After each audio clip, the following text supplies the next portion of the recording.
श्री रामकृष्ण और श्री केशव चंद्र सेन। श्री रामकृष्ण देव कहा करते थे, माँ, केशव के न रहने पर मैं कलकत्ता जाने पर किससे बात करूँगा। केशव की मृत्यु का समाचार सुनकर मैं 3 दिन तक बिस्तर में पड़ा रहा।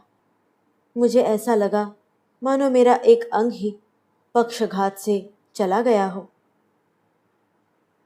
अब तक श्री रामकृष्ण के गुरु भाव का भिन्न भिन्न दृष्टियों से वर्णन किया गया। अब हम उनके गुरु पद पर प्रतिष्ठित होकर संसार में प्रसिद्ध होने के बाद के जीवन के वृत्तांत का वर्णन करेंगे। श्री रामकृष्ण को अपनी माता के शरीर त्याग के कुछ दिन पहले ब्राह्म समाज के प्रसिद्ध नेता श्री केशव चंद्र सेन से मिलने की इच्छा हुई। उस समय केशव चंद्र कलकत्ते के उत्तर की ओर कुछ मील दूरी पर बेलघरिया नामक स्थान में जय गोपाल सेन के बगीचे में रहते हुए साधन भजन में निमग्न थे। यह सुनकर एक दिन श्री रामकृष्ण हृदय को साथ लेकर उनसे मिलने के लिए विश्वनाथ उपाध्याय की गाड़ी में बैठकर बेलघरिया गए। वे दोपहर के थोड़ी देर बाद वहां पहुंचे। श्री रामकृष्ण उस दिन रेशमी किनारी की धोती पहने उसके एक छोर को बाएं कंधे पर डाले हुए थे। गाड़ी से उतरते ही हृदय ने केशव चंद्र को कुछ लोगों के साथ एक छोटे तालाब के किनारे बैठे देखा। उन्होंने वहां जाकर उन्हें नमस्कार करके कहा, मेरे मामा को हरिनाम और हरि गुणगान सुनना बहुत अच्छा लगता है और उसे सुनकर उन्हें समाधि भी लग जाती है। आपका नाम सुनकर आपके मुख से ईश्वरी प्रसंग सुनने के लिए वे यहाँ आए हैं। यदि आपकी अनुमति हो तो मैं उन्हें यहाँ पर ले आऊं। केशव चंद्र के उन्हें लाने के लिए कहते ही हृदय गाड़ी के पास गए और श्री रामकृष्ण को ले आए। श्री रामकृष्ण को देखने के लिए केशव चंद्र तथा उनके साथीगण बड़े उत्सुक थे, परंतु उन्हें देखकर उन लोगों को किंचित भी आभास नहीं हुआ कि ये कोई अलौकिक पुरुष होंगे। केशव चंद्र के पास जाकर श्री रामकृष्ण बोले, बाबू, मैंने सुना है कि आपको नित्य ईश्वर का दर्शन होता है। वह दर्शन किस प्रकार का रहता है, यह जानने की इच्छा से मैं आपके पास आया हूँ। इस तरह दोनों का संवाद प्रारंभ हुआ। श्री रामकृष्ण के प्रश्न का केशव चंद्र ने क्या उत्तर दिया यह तो मालूम नहीं, पर थोड़ी ही देर में राम प्रसाद का क्या जाने मौन काली के मौन षड दर्शने न पाए दर्शन, अर्थात हे मन, काली कैसी है यह कौन जानता है। षड दर्शनों को भी उसका दर्शन नहीं मिलता है। यह भजन गाते हुए श्री रामकृष्ण को समाधि लग गई। उनकी समाधि को देखकर उन लोगों को बिल्कुल ही समझ में नहीं आया कि यह कोई उच्च आध्यात्मिक अवस्था है, बल्कि इसे वे कोई ढोंग या मस्तिष्क का विकार ही समझ बैठे।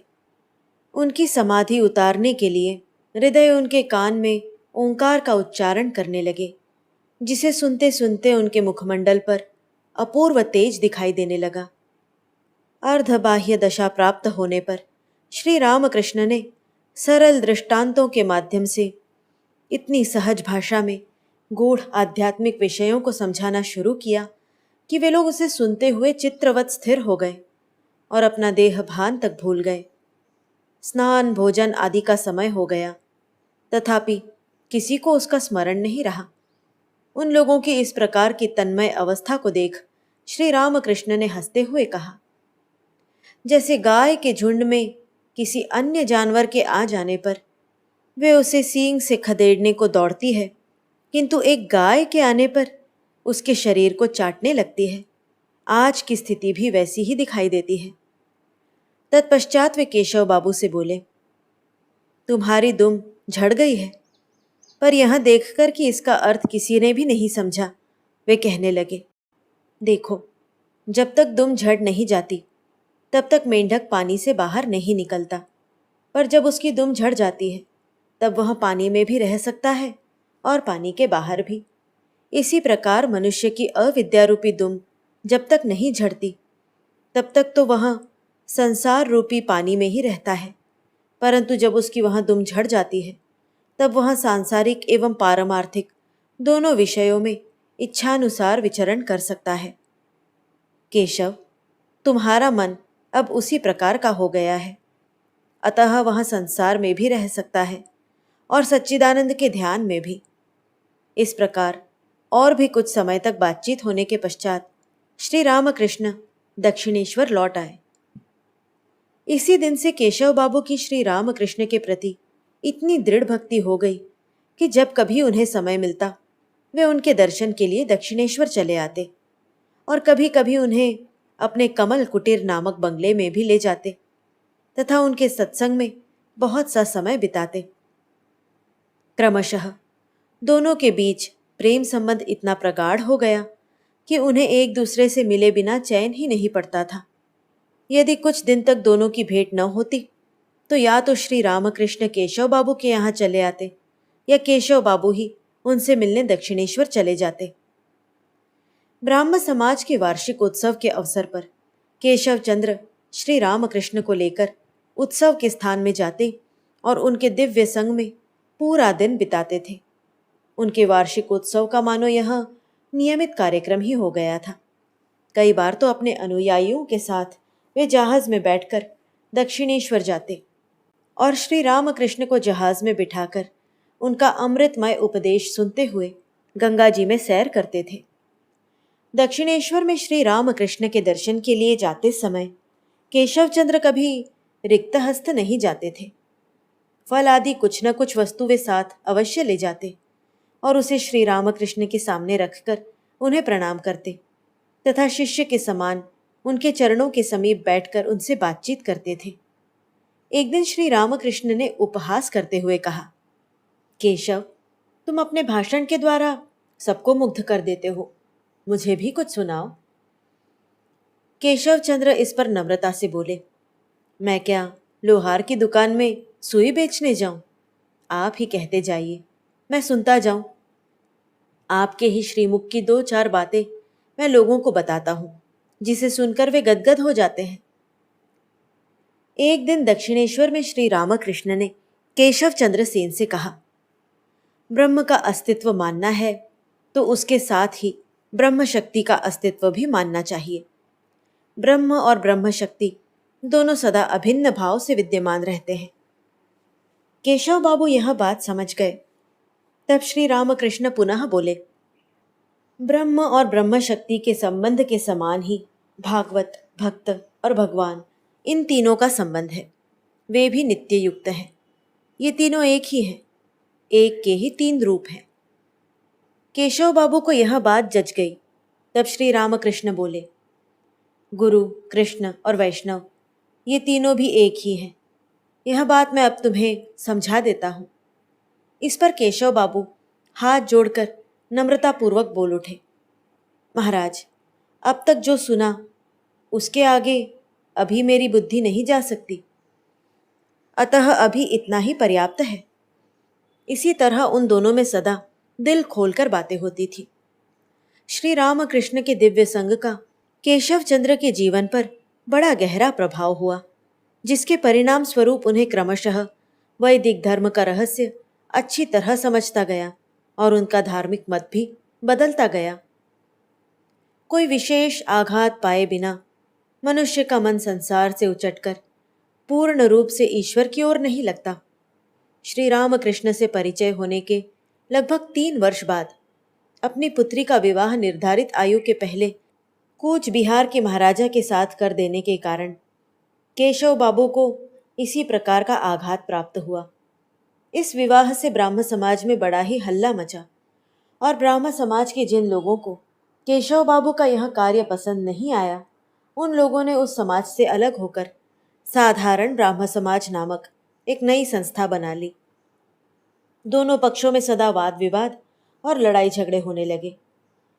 इस छोटे से सामाजिक विषय को लेकर इस प्रकार के झगड़े होते देख श्री रामकृष्ण बड़े अप्रसन्न हुए।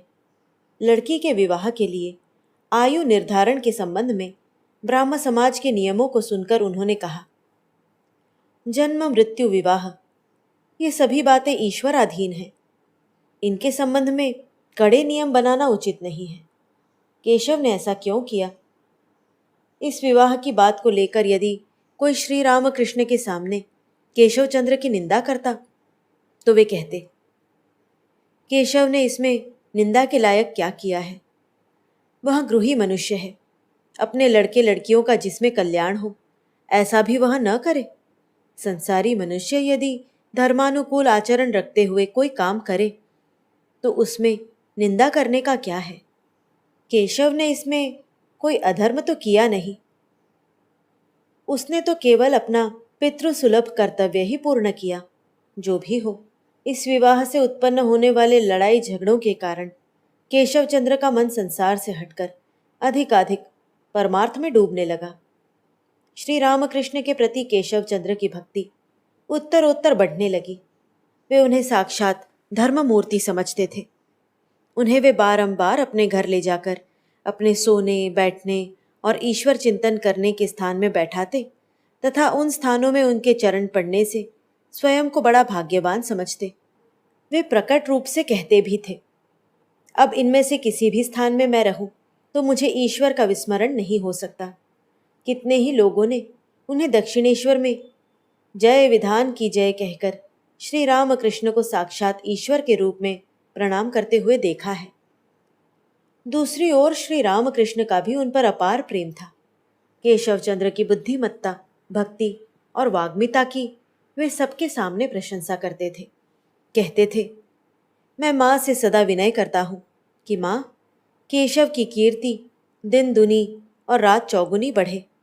केशव चंद्र की अंतिम बीमारी में एक दिन जब उन्होंने सुना कि उनकी तबीयत बहुत ही खराब है तो वे बहुत बेचैन हो गए और जगदम्बा से प्रार्थना करने लगे कि उनका स्वास्थ्य सुधर जाए। इतना ही नहीं, वरन उन्होंने देवी से मनौती भी की कि मेरे केशव को अच्छा कर दे तो तुझे डाब और चीनी चढ़ाऊंगा। उस बीमारी में वे एक दो बार उनसे मिलने के लिए भी गए। उनमें से एक अवसर का अत्यंत हृदयस्पर्शी, रोचक तथा उद्बोधक वृत्तांत श्री रामकृष्ण वचनामृत में वर्णित है। अस्तु।